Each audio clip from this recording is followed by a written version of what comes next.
dramatic music. The tranquil serenity of a brand new dawn in the land of the rising sun, Japan, was abruptly and violently shattered when a massive, gut-wrenching magnitude 7.6 earthquake rattled the entire nation on the first day of 2024. It was a surprising jolt that swept across the country, shaking the confidence and peace of the Japanese people in its wake. This sudden seismic event was a rude awakening for millions of Japanese citizens who were just beginning their day.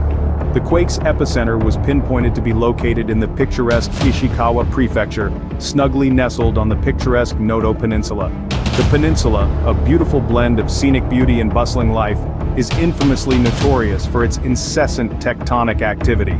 Its history steeped in seismic events, and the region has always been for earthquakes, a ticking time bomb that finally exploded that fateful day. This earthquake, which will now be ingrained in the annals of Japanese history, was of a magnitude that dwarfed most of its predecessors. It was the largest, most powerful earthquake to strike the vulnerable province of Ishikawa since at least the year 1885. The harrowing quake sent shockwaves not just across the region, but throughout the nation, a merciless vibration that left an indelible mark on the psyche of the entire country. The terrifying event served as a cruel reminder of the horrifying 2011 earthquake, a disaster of unimaginable proportions that had previously rocked the nation. The memories of the calamity, though a decade old, were still fresh in the minds of many. This new shock to the system revived those memories, sending chills down the spine of every Japanese national. It was a chilling echo of the devastating past, a haunting specter that refused to be forgotten. This earthquake, a grim start to the new year, caused a nationwide panic and raised questions about the preparedness of the country to deal with such unpredictable natural disasters. It served as a stark reminder of the capricious nature of the earth we inhabit and the constant threat of natural calamities we live under. This earthquake, the largest to strike Ishikawa since at least 1885, sent shockwaves across the nation and reminded many of the devastating 2011 Tohoku earthquake. This seismic event was not merely a run-of-the-mill tremor, it was a geological nightmare, an unanticipated rupture of the Earth's crust that would shake the world, literally and figuratively. Often tremors are simple, easily understood phenomena, but this was shock. If you're not a geologist, that term might not ring many bells, but let me paint you a picture. Imagine two large blocks of Earth's crust, both straining against the other, building tension for years, decades, perhaps even centuries. Suddenly one block gives way, sliding upwards and over the other, releasing all that pent-up energy in an instant. That's a reverse fault. Now imagine that energy magnified 1,000 times over. Now you're getting close to the terrible strength of our seismic event. The event reached a staggering maximum intensity of Shindo 7. Imagine standing on the ground as it heaves and beneath your feet like a beast in pain. Buildings trembling, the air filled with the cries of alarms and the thunderous rumble of the earth itself. And a modified Mercalli intensity of 9, a scale that measures the observable effects of an earthquake. A 9 on this scale indicates a disastrous quake, one that causes considerable damage to structures and a noticeable shift in the Earth's surface. The catastrophic, as you can well imagine, was horrific. 3 towns in particular bore the brunt of this terrifying event: Wajima, Suzu, and Noto, thriving communities reduced to rubble in a matter of moments. The human toll was even more staggering. 94 lives tragically extinguished in an instant, 222 souls swept away, their fates unknown, and over 500 injuries. The catastrophic left the towns of Wajima, Suzu, and Noto in ruins, with 94 fatalities, 222 individuals missing, and over 500 injuries. Yet the Earth's violent shake wasn't the only threat. Along the coastal areas, the situation was quickly escalating. The seismic waves of the earthquake had triggered an event that was potentially as deadly as the earthquake itself: a tsunami. As soon as the Earth ceased its terrible shuddering, an alert was broadcasted on every possible channel. From television screens and radio broadcasts to mobile alerts, the ominous message reverberated, igniting a wave of panic amongst the people. A major tsunami warning had been issued. This was no minor alert. A tsunami of this magnitude could obliterate entire towns, wipe away everything in its path. The danger was imminent, and immediate action was required. The authorities had little time to waste. The order came through loud and clear: evacuate. All 62,000 inhabitants of the areas at risk were to leave their homes, their lives, behind, and move to safety. The urgency was palpable, the fear almost tangible. As the seconds ticked on, the situation began to sink in. 62,000 lives were at stake.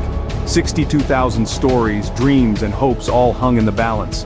The enormity of the task was daunting, but there was no time for hesitation. The evacuation process began hastily, people scrambling to gather their belongings, their treasured possessions, their families, and leave the place they called home. As the clock ticked and the minutes passed, the first waves of the tsunami, a monstrous force of nature, were inching closer and closer to the coast. The tsunami run-up was recorded at 4.2 meters along the Sea of Japan coast. A chilling discovery that had scientists and authorities deeply worried. With such towering waves, the destruction was bound to be catastrophic. Despite the efficient evacuation orders, the speed with which the tsunami was approaching was awe-inspiring and terrifying at the same time. The first waves, a testament to the relentless power of nature, arrived within minutes of the earthquake, catching people off guard. The race against time had begun, and the fate of 62,000 lives hung in the balance. The earthquake's proximity to the coast, or a possible submarine landslide in Toyama Bay, may have accelerated the tsunami's arrival. The event, which took place not far off the coastline, in the deep and tumultuous waters of the Pacific Ocean, is believed to have been a significant contributing factor to the tsunami's speed. The earthquake's epicenter, located just a few miles from the coast, was close enough to cause a significant disturbance in the ocean's floor, potentially triggering a submarine landslide. Scientists suggest that the submarine landslide in Toyama Bay, a beautiful inlet known for its biodiversity and striking landscapes, may have been the culprit. Submarine landslides, a little understood geological phenomenon, can occur when the seafloor's sediment becomes unstable due to seismic activity. In such cases, masses of sediment slide down the slope, creating a displacement of water that can, in turn, generate powerful tsunami waves. Despite these factors, the tsunami waves were not as massive as one may have anticipated. There was an immediate response from local authorities, who launched their emergency disaster management protocols. They promptly sent out tsunami warnings to the surrounding areas, advising citizens to evacuate to higher grounds immediately.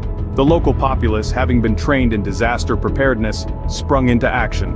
Schools were evacuated, businesses shut down, and homes were vacated as people moved in an orderly fashion towards their designated safe zones. The warnings were broadcasted on television, radio, and even social media platforms, reaching every corner of the region. The government worked tirelessly, using every communication channel available to ensure no one was left unaware of the impending danger. Emergency crews were on standby, ready to provide aid and carry out search and rescue operations if necessary. However, in a fortunate turn of events, the tsunami waves were smaller than initially expected. Experts suggest that the depth of the earthquake's epicenter, or the unique topography of Toyama Bay, may have played a role in mitigating the tsunami's force. The warnings were eventually downgraded to advisories, leading to collective sighs of relief across the region.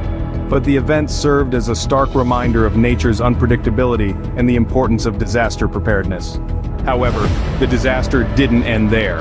The earth shook and roared, causing a ripple of horrifying events that seemed to be pulled straight from a nightmare. These incidents were not limited to mere tremors. They encompassed a much wider, terrifying spectrum of nature's wrath. The first catastrophe was a massive fire that blazed through the city with an uncontrollable fury.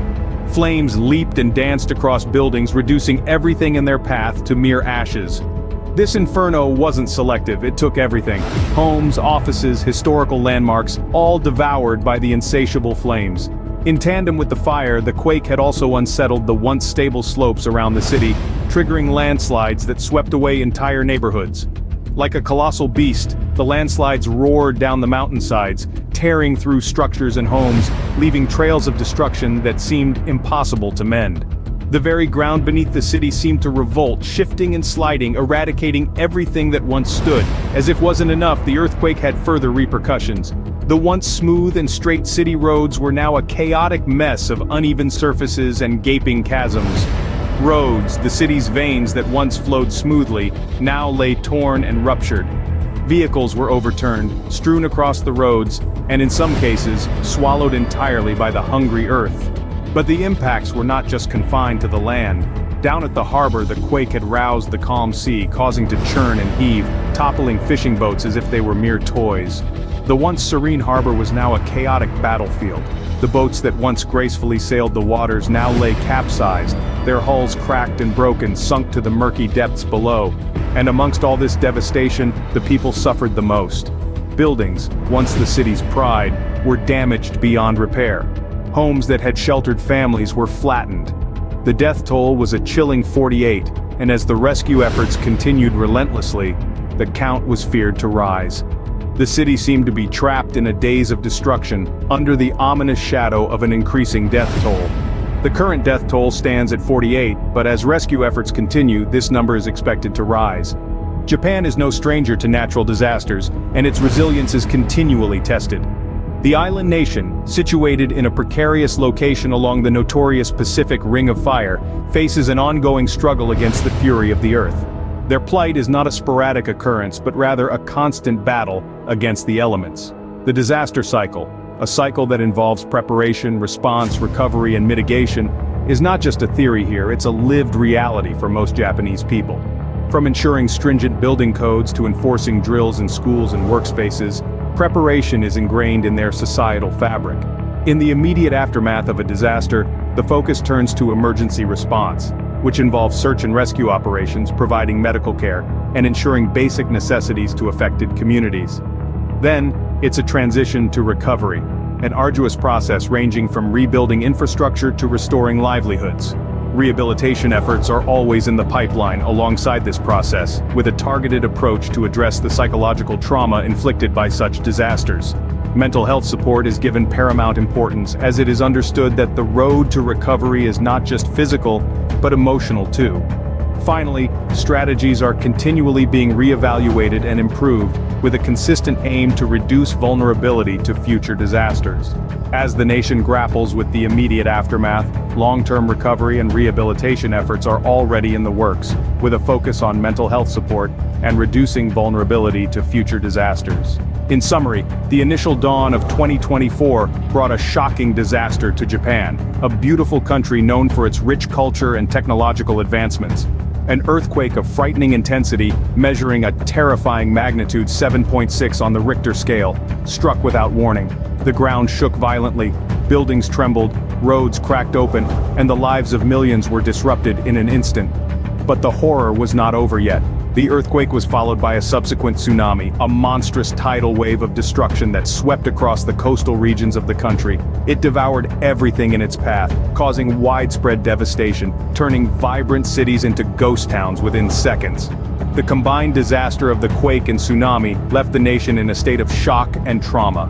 Yet in the face of such adversity, Japan is not alone. The world watches with compassionate eyes, offering support in any way they can, from sending relief aid to providing medical assistance. This tragedy has once again reminded humanity of the capricious and unpredictable power of Mother Nature. In the face of these natural calamities, Japan continues its efforts to recover, showcasing its resilience and determination. Their heroic to rebuild and restore normalcy inspire the world. This incident has shown us the true courage and indomitable spirit of the Japanese people. We stand with them in these trying times. Stay tuned for more updates on this ongoing situation.